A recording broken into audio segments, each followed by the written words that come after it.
Ciao a tutti amici di Matto Scacco, ben ritrovati. Andiamo subito a vedere una nuova partita. La partita in questione è stata giocata tra un giocatore abbastanza giovane tedesco, Alexander Donchenko, in realtà di origine ucraina ma trasferitosi in Germania quando era piccolo, e il suo avversario un giovane polacco di nome Marcin, ok, nome abbastanza pronunciabile, cognome Seczewicki. Ok, il cognome non sono sicuro che si pronunci così, spazio alla fantasia. Vediamo un po' com'è andata la partita, quindi C4 la prima mossa, siamo nel pieno dell'apertura inglese, e la sequenza di mosse iniziale è abbastanza comune. La reazione non comune del nero è questa.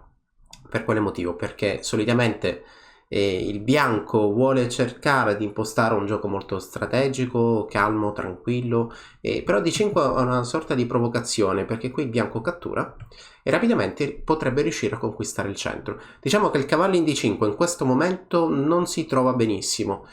La variante principale potrebbe benissimo essere questa: E4, attacca il cavallo probabilmente per giustificare la sua posizione dovrà cambiare, il bianco ricattura, si troverà facilmente con un controllo del centro. Prima o poi il bianco cercherà di fare D4 nelle migliori condizioni. In partita è stata giocata G3, l'idea è la stessa.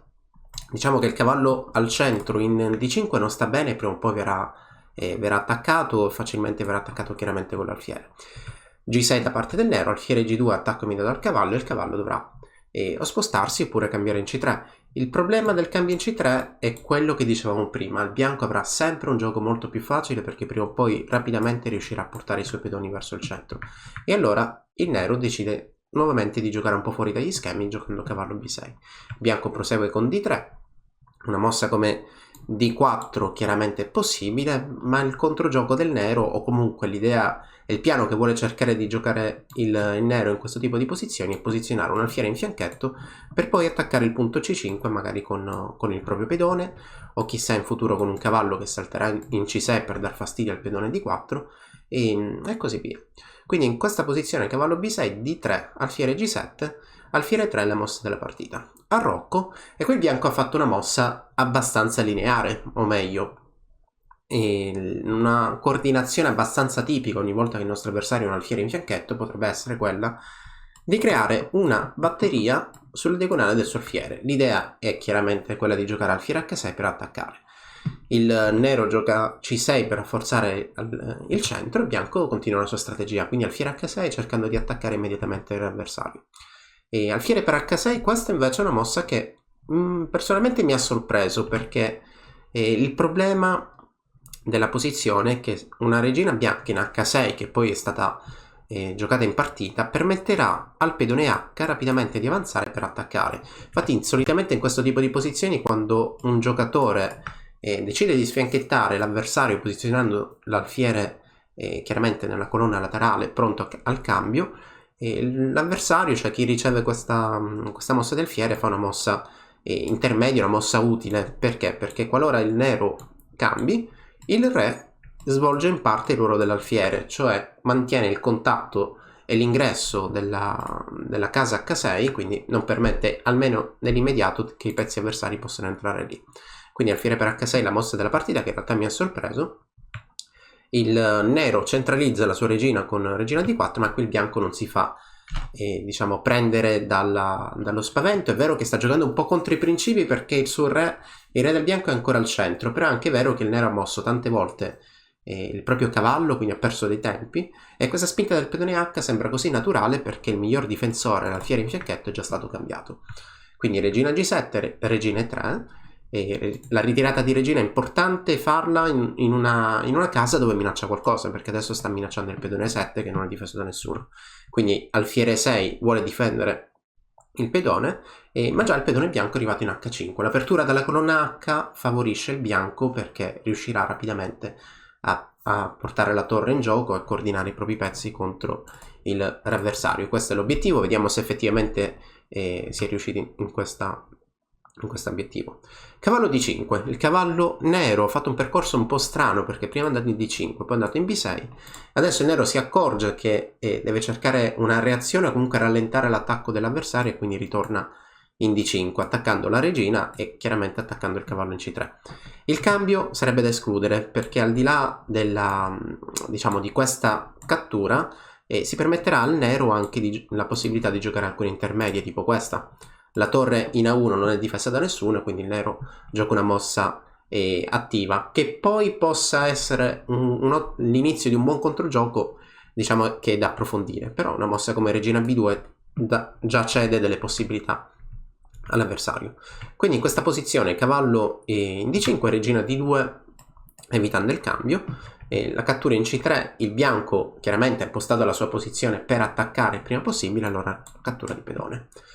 Quindi il nero sviluppa il suo cavallo, la cattura in G6 è l'inizio di un attacco che poi sarà, diciamo, utilizzo due termini, spettacolare e decisivo. Quindi l'apertura della colonna H è importantissima per cercare rapidamente di attaccare l'avversario. Cavallo F3, mossa di sviluppo.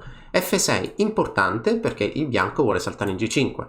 Saltare in G5 con l'idea di sostenere la torre bianca in H7 e saltare in G5 per dar fastidio all'alfiere avversario. Una mossa, diciamo, qualsiasi, non so, torre D8, cavallo G5, è chiaro che l'ingresso in H7 di per sé è molto fastidioso. Io potrei entrare con la torre, ma in realtà in alcune varianti anche il salto di cavallo potrebbe creare un po' di fastidio ai pezzi del nero. Quindi non possiamo permettere quell'ingresso, così come spesso non possiamo permettere eventualmente il cambio in 6. Cambio in 6, qualcuno potrebbe dire, beh, ok, ho rovinato la struttura dei pedoni, però ho un po' di compenso perché ho aperto la colonna F. In realtà non è proprio così, perché l'apertura della colonna F è chiaramente un vantaggio per il nero, però l'indebolimento della casa 6 crea un problema, perché se il bianco riuscisse ad entrare in E6 con l'alfiere o con la regina, riesce chiaramente a creare delle minacce importanti con coordinazioni di scacco matto. Un alfiere in E6 chiaramente si coordina con la torre e il re del nero resta un po' corto di spazio. Quindi tornando indietro, cavallo F3, F6 per impedire questo salto di cavallo, la regina va in E3 nuovamente perché guadagna un tempo. La regina torna in E3, che chiaramente è una posizione molto più attiva rispetto a D2, nel momento in cui la regina nera, diciamo, trova la sua diagonale chiusa, tappata dal proprio pedone F6. Alfiere D5, re D2. Re D2 è una mossa veramente bella ma anche difficile da trovare. Diciamo che il bianco riesce a immaginare re D2 perché chiaramente ha l'idea di raddoppiare rapidamente le torri sulla colonna H e cercare di attaccare l'avversario. Si potrebbe chiaramente valutare anche questa, perché io potrei anche arroccare ed effettivamente riesco a raddoppiare le torri. Il fatto che il nero possa catturare questo pedone laterale in realtà non mi preoccupa molto, ma la mossa che mi preoccupa potrebbe essere una possibile nuova spinta del pedone F, perché adesso la cattura in C3 chiaramente dà un po' più di fastidio perché si coordina la regina con l'alfiere. Quindi re D2 difende il punto più debole del bianco, che è questo pedone C3, e si prepara col suo piano, che è quello del raddoppio delle torri. E5 da parte del nero. Il nero deve reagire. Solitamente si dice che un attacco laterale corrisponda sempre a un attacco al centro. Se manca l'attacco al centro, la reazione centrale, quella reazione che permetterà ai pezzi bianchi di mantenersi in difesa, vuol dire che il nero probabilmente è una posizione persa. Se intendi migliorare la comprensione del tuo gioco, allora vienici a trovare all'interno dell'Accademia di Matto Scacco. E5 ha questa idea, ma vediamo se effettivamente riesce ad attaccare. Quindi torre H6, la prima torre già pronta per il raddoppio.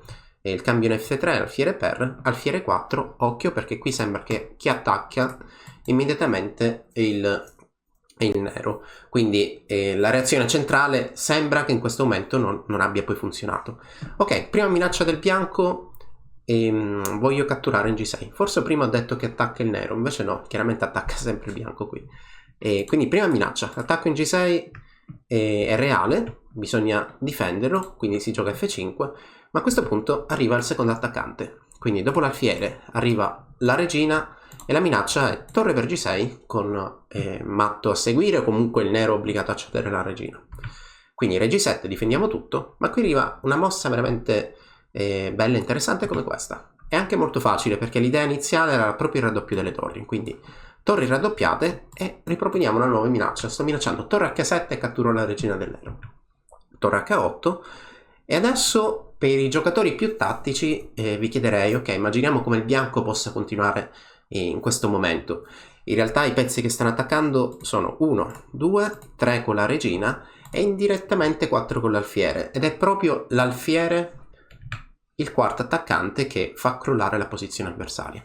Alfiere per F5 è la mossa della partita, che è poi una mossa vincente, sfruttando il fatto che il pedone G sia inchiodato, e vediamo un po' cosa accade, perché se lui catturasse di regina, in realtà il bianco riesce a vincere così. Scacco, e la regina è costretta a tornare indietro, perché se muovessi il re prenderei scacco matto immediato, quindi mi difendo con la regina, e la soluzione al problema è questa qui. Torre H7 scacco, attacco la regina, lui mi deve catturare, io riprendo, il re cattura e guadagnata la regina. Poi sono anche così fortunato, comunque la posizione del bianco è così forte che la cattura in B7 chiaramente poi attaccherà a 2 pezzi e permetterà anche di guadagnare un secondo pezzo. Allora, tornando indietro, quindi alfiere per F5 la mossa della partita, torre per H6 e qui regina per H6 scacco. Quindi finché catturo i pezzi con scacco mantengo sempre iniziativa. Torre H5, anche qui una mossa molto bella. Diciamo, qual è il problema? Il nero vuole fuggire, questa è l'idea del nero, quindi dobbiamo evitare che lui possa fuggire, o nel caso che lui riesca a fuggire devo provare ad attaccarlo in qualche modo. Quindi l'idea è giocare torre H5 per cercare di non farlo fuggire. Voglio giocare donna G5 scacco e farlo ritornare nella casa G7. Quindi il nero gioca questo scacco intermedio che potrebbe sembrare non essere stato visto. Magari il bianco, ok, si è concentrato troppo sull'attacco e ha perso il pedone senza accorgersene. Invece no, sicuramente questa posizione era già stata immaginata da Alexander Donchenko, che qui gioca Re 3, che è una mossa forte, perché oltre a difendere il re in questo momento non può più essere attaccato, non ci sono più mosse forzanti, non ci sono più scacchi al re, mantiene l'attacco sul G6 e l'attacco sul G5. Quindi adesso il nero non deve fare altro che tornare indietro, ed è come se il bianco stesse giocando la posizione iniziale, quindi 2 mosse fa di aver raggiunto questa posizione, con una nuova mossa. Il fatto che abbia perso il pedonino a 2 non influenza per nulla l'attacco. Quindi regina G5, il re si sposta, e a questo punto la mossa spettacolare che segue un po' la stessa idea di prima è questa qui. Dopo alfiere G6 il bianco vince e il suo avversario abbandona. Per quale motivo? Allora, diciamo che il re adesso è totalmente scoperto e il nero non ha di meglio che catturare l'alfiere. Però dopo la cattura dell'alfiere seguirà scacco. Come prima, se la regina andasse in F7 per difendersi, seguirebbe torre H7 scacco e la regina del nero è persa. Però se il nero si sposta indietro, l'idea del bianco non è tanto quella di catturare B7, che continua a essere una mossa interessante perché attacca 2 pezzi, ma giocare torre G5. Torre G5 inchioda la regina avversaria dietro il quale c'è il re. Quindi qua lo svantaggio di materiale è evidente, è presente. Il bianco manterrebbe dopo il guadagno della regina anche una posizione molto più attiva. Sta attaccando il nero ha sempre una posizione molto scomoda con il re. Ok, adesso proviamo a rivederlo un po' dall'inizio. Quindi è stata una partita inglese dove il nero ha giocato una mossa sorprendente, una mossa poco comune all'inizio, giocando D5. Qui il bianco ha deciso di confutare la strategia avversaria, cercando di attaccare immediatamente l'avversario. Alfiere per H6 abbiamo detto che potrebbe non essere la scelta più corretta, perché in genere il giocatore che subisce l'attacco sul proprio alfiere, il tentativo di sfianchettamento del proprio alfiere, aspetta in modo da poter riposizionare il re in una posizione più forte. Quindi il bianco ha continuato l'attacco con la spinta del pedone H, e l'apertura della colonna H porta inevitabilmente un attacco abbastanza forte. Quindi re D2 è la mossa probabilmente decisiva, che permette al bianco di effettuare l'attacco in modo molto, molto forte, rapido, lineare, perché adesso effettivamente, al di là di regina F7 che è la mossa della partita, che purtroppo non permetterà al nero di difendere e resistere, il bianco già ha preso abbastanza iniziativa. Qui sono tutte mosse forzate per il nero, quindi diciamo che dopo re D2 si rientra in una posizione che effettivamente è vinta senza possibilità di difesa. Dopodiché la posizione finale merita attenzione, perché questo sacrificio in G6, dopo il quale il nero ha abbandonato, è chiaramente un'ottima risorsa tattica. Allora, come nei precedenti video, trovate la descrizione, nella descrizione dello stesso, nella descrizione del video, trovate maggiori approfondimenti su questa partita, che potreste rivedere tranquillamente con calma nel gruppo Lichess, o eventualmente scaricarla con l'analisi. Appuntamento al prossimo video. E ora per continuare che cosa posso fare? Beh, innanzitutto ti consiglio di iscriverti al nostro canale in modo tale da non perderti le nuove video lezioni. E poi puoi vedere il video che è stato più cliccato in questa settimana. Ci vediamo, ciao!